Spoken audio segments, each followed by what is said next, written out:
Muchas gracias, señor consejero. Pasamos a la siguiente pregunta del Grupo Parlamentario de Podemos,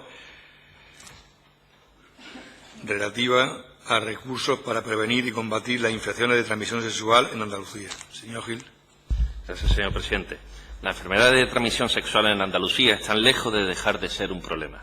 Es evidente que, para disminuir su transmisión, resulta imprescindible aumentar los recursos para educación sanitaria, así como para facilitar el cribado rutinario del VIH y tratamiento precoz de todas las infecciones de transmisión sexual, ITS, tanto sintomáticas como asintomáticas. En concreto, al centro de ITS de Sevilla se dirigen personas de Sevilla, Huelva, Córdoba y Cádiz, por lo que atiende un volumen de pacientes por encima de su capacidad de recursos, por falta de este tipo de centro especializado en sus provincias.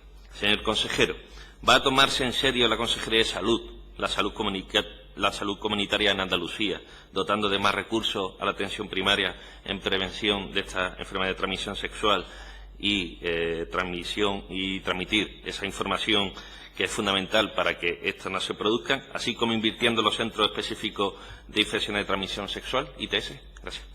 Muchas gracias, señoría. Señor consejero. Gracias, señor presidente. Señoría, en primer lugar, expresarle que la Consejería de Salud tiene como una de sus prioridades las políticas de salud pública y, por tanto, es un compromiso permanente que se manifiesta en muchas estrategias que ponemos en marcha. Por otro lado, decirle que el incremento de las enfermedades de transmisión sexual no es una situación de Andalucía, como usted conoce, y se podría deducir de sus palabras, sino que es a nivel de todo el mundo desarrollado por diferentes causas que usted conoce, y si no, con mucho gusto le comento y le explico. En el caso de las infecciones de transmisión sexual, contamos desde el año 2010 con un plan frente al VIH-Sida y otras infecciones de transmisión sexual, como usted conoce, que se llama PASIDA, y el plan contiene acciones tanto de prevención como de diagnóstico precoz de estas infecciones, tanto en el ámbito de la atención primaria como en la hospitalaria, como en los espacios comunitarios, fundamentalmente en el ámbito educativo, donde se están desarrollando programas conjuntos y también en colaboración con más de 50 entidades sociales de nuestra comunidad, y evidentemente hay que reconocer el papel que juegan para un determinado grupo de población, y después tendré oportunidad de comentárselo, los centros de enfermedad de transmisión sexual. Muchas gracias, señor consejero. Señoría.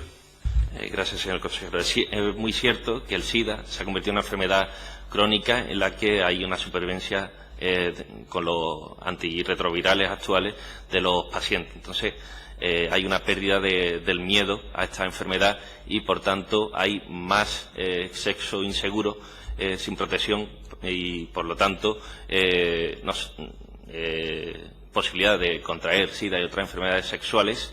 Y, por tanto, eso está aumentando la incidencia, no solamente en Andalucía, sino en otros territorios. Yo lo que le pregunto en concreto son sobre los medios de información y aquellos centros especializados que tienen que verse complementados con la atención primaria, que es el órgano específico para mayor información, aunque por la sensibilidad del tema es cierto que por eso es la razón de ser de esos centros de información de infecciones de transmisión sexual. La pregunta concreta: ¿cuántos medios se van a reforzar sobre estos centros y si va a haber algún plan de refuerzo especial a través de los centros ya existentes en atención primaria, que por lo tanto necesitarán una inversión menos en recursos que lo pone en marcha nuevos centros de ITS en otras provincias? Muchas gracias. Muchas gracias, señoría. Señor consejero. Muchas gracias, señor presidente. Está claro, señor Gil, que a veces las palabras le traicionan. Cuando dice que los centros de enfermedades de transmisión sexual se completan con la primaria, será al revés, me imagino. Porque no vamos a estar, y usted hablando todo el tiempo de que la primaria debe ser el centro, y ahora decir que el centro deben ser los centros de enfermedades de transmisión sexual. Por eso me imaginaba que era una traición de las palabras y de la mente, y no su pensamiento claro. Sabe que un objetivo claro de esta consejería, le hemos planteado con el plan de renovación de la atención primaria, es potenciar todas las actividades de prevención desde el ámbito de la atención primaria.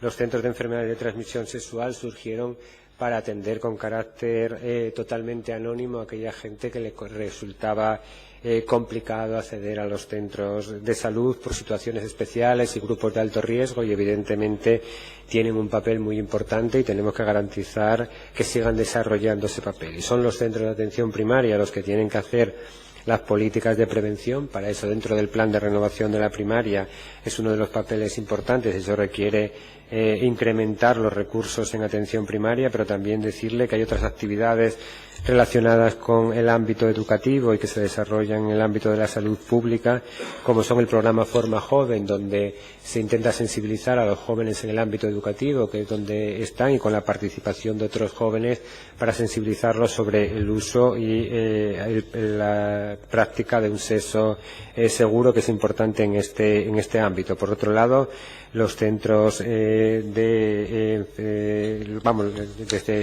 salud pública se facilitan 3 rápidos de diagnóstico precoz dual de VIH y sífilis a las entidades que trabajan, a las 50 que le comentaba anteriormente, en el ámbito de la prevención de enfermedades de transmisión sexual, para poder actuar lo más rápido posible en las situaciones que se puedan producir. Y decirle también que vamos a incorporar como desarrollo el plan de prevención de actuaciones de diagnóstico precoz en el caso de realización de pruebas serológicas de VIH de manera oportunista en la población de 18 a 64 años, en las consultas de atención primaria cuando acudan población en aquellos ámbitos donde sea superior al 0,4% la prevalencia de esta enfermedad. Muchas gracias.